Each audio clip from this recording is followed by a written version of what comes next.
afternoon, everyone. Thank you. It is good to be back. Thank you all very much. Can we please hear it for Leah and her extraordinary story and leadership?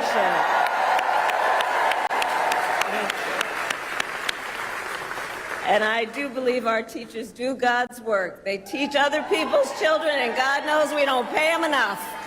Let's thank them. And it is so good to be here and be back with so many extraordinary leaders, including my friend, the great governor of Wisconsin, Tony Evers. He's here somewhere. My dear friend, Senator Tammy Baldwin. And you know, I had the privilege of serving with Tammy when I was in the United States Senate, and she is always fighting for the people of this state, and I know that the folks that are here are going to make sure you return her to Washington, D.C. in November. Yes, we are going to elect her back to Washington, D.C. It is so good to be here also with Lieutenant Governor Sarah Rodriguez, Attorney General Josh Cole, Wisconsin Secretary of State Sarah Godlewski, County Executive David Crowley, Mayor Cavalier Johnson, and the great State Party Chair Ben Wickler, who I have worked with. Ben, you and I have been working together for years, and I can attest he knows how to build the infrastructure that delivers wins up and down the ballot. Thank you, Ben.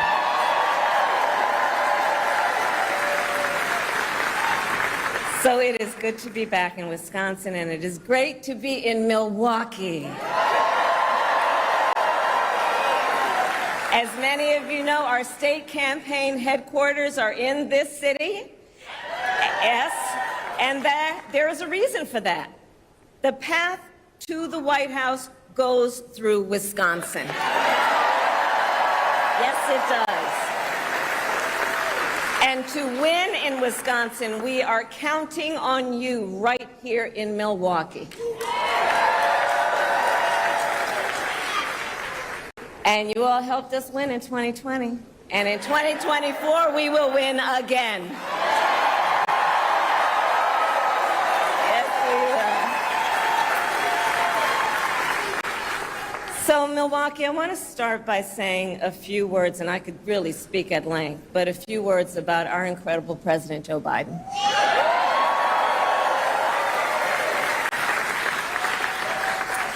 It has truly been one of the greatest honors of my life to serve as Vice President to our President Joe Biden.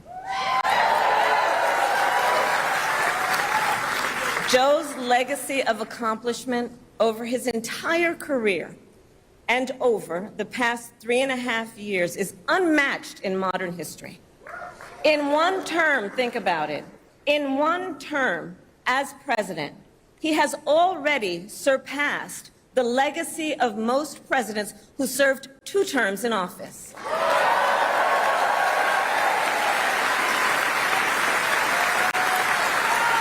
And I know we are all deeply, deeply grateful for his continuing service to our nation.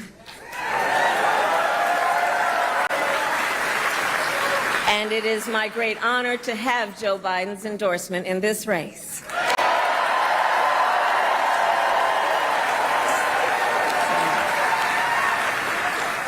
So, Wisconsin, I am told as of this morning that we have earned the support of enough delegates to secure the Democratic nomination.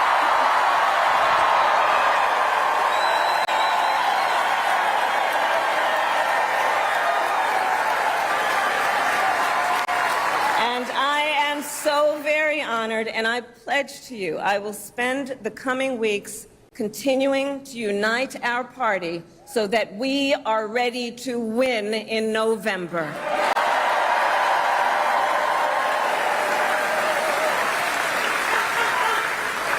So, friends, we have 105 days until Election Day. And in that time, we've got some work to do. But we're not afraid of hard work. We like hard work, don't we? And we will win this election. Yes, we will. So as Leah told you, before I was elected vice president, before I was elected United States Senator, I was elected Attorney General of the state of California, and I was a courtroom prosecutor before then. And in those roles, I took on perpetrators of all kinds. Predators who abused women, fraudsters who ripped off consumers, cheaters who broke the rules for their own gain. So hear me when I say, I know Donald Trump's type.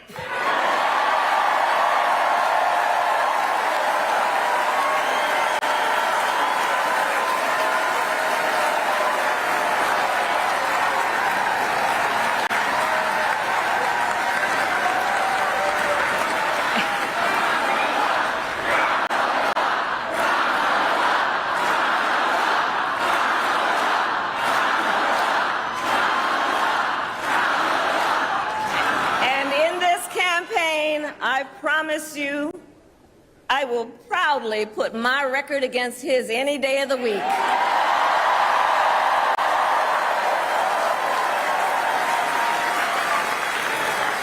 As Attorney General of California, I took on one of our country's largest for-profit colleges that was scamming students. Donald Trump ran a for-profit college that scammed students. As a prosecutor, I specialized in cases involving sexual abuse. Well, Trump was found liable for committing sexual abuse. As Attorney General of California, I took on the big Wall Street banks and held them accountable for fraud. Donald Trump was just found guilty of fraud on 34 counts.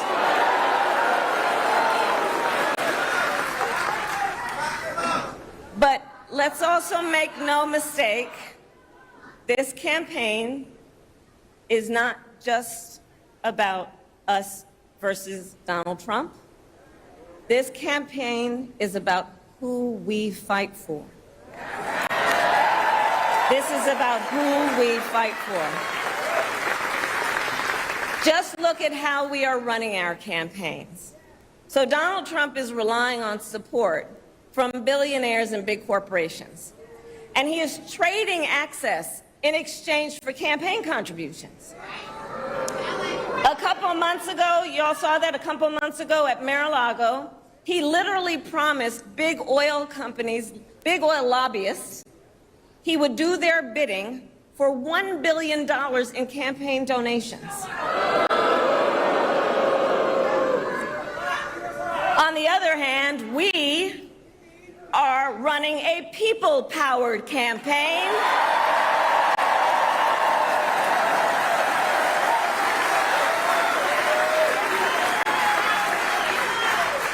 And we just had some breaking news. We just had the best 24 hours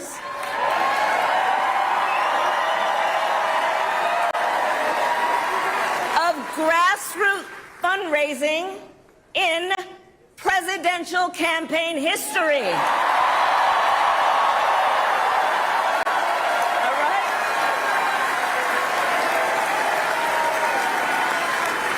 And because we are a people-powered campaign, that is how you know we will be a people-first presidency.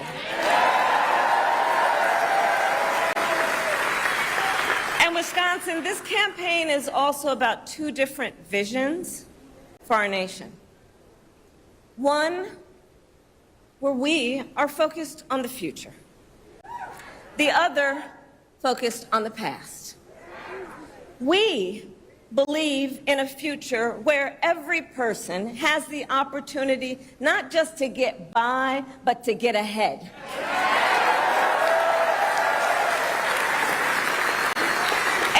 future where no child has to grow up in poverty, where every worker has the freedom to join a union,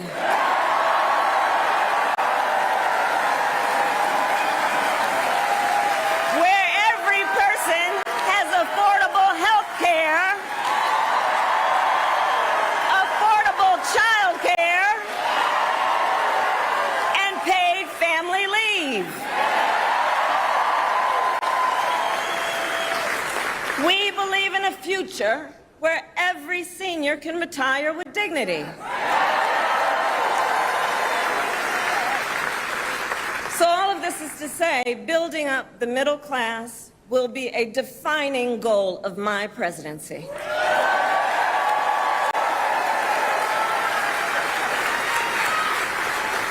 Because here's the thing we all here, Wisconsin, know. When our middle class is strong, America is strong.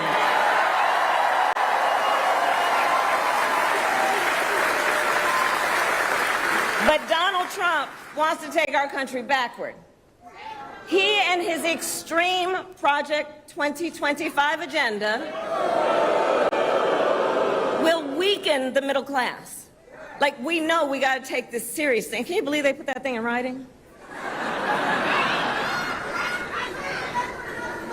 Read it.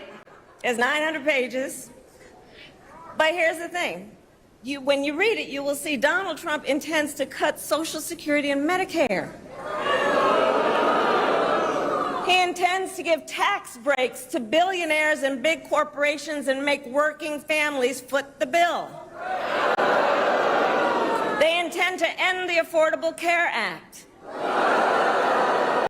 and take us back then to a time when insurance companies had the power to deny people with pre-existing conditions.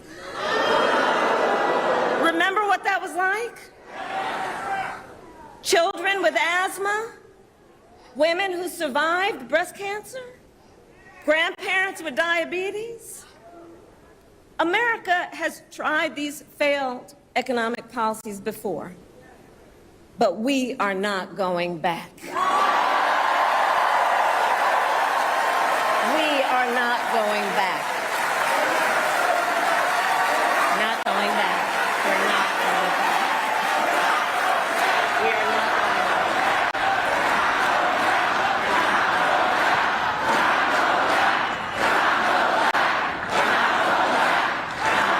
And I'll tell you why we're not going back. Because ours is a fight for the future. And it is a fight for freedom. Generations of America's, generations, and we have to remember this, the shoulders on which we stand, generations of Americans before us led the fight for freedom. And now, Wisconsin, the baton is in our hands.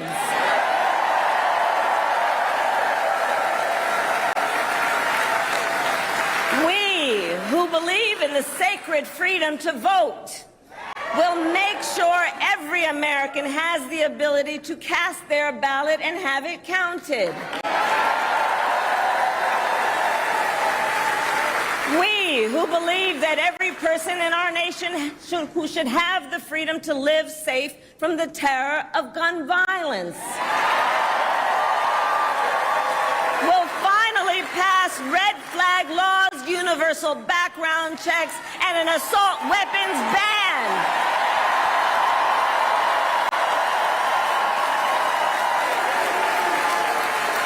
And we, who believe in reproductive freedom, will stop Donald Trump's extreme abortion bans because we trust women to make decisions about their own body and not have their government tell them what to do.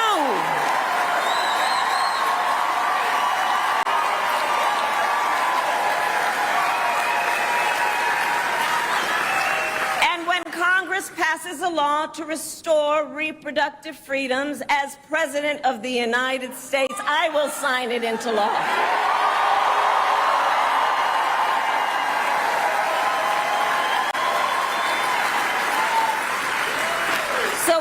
Wisconsin, ultimately in this election, we each face a question. What kind of country do we want to live in? A country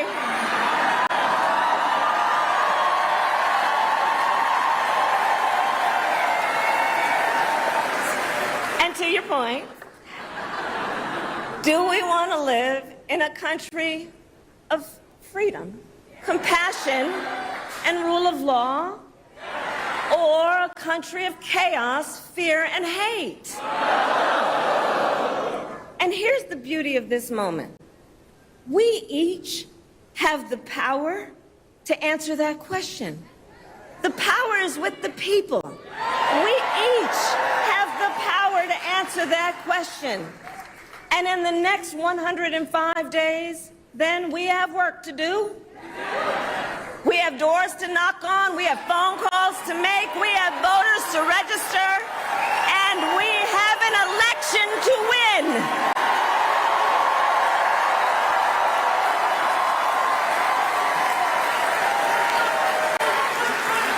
So, Wisconsin, today I ask you, are you ready to get to work? Do we believe in freedom? Do we believe in opportunity? Do we believe in the promise of America? And are we ready to fight for it? And when we fight, we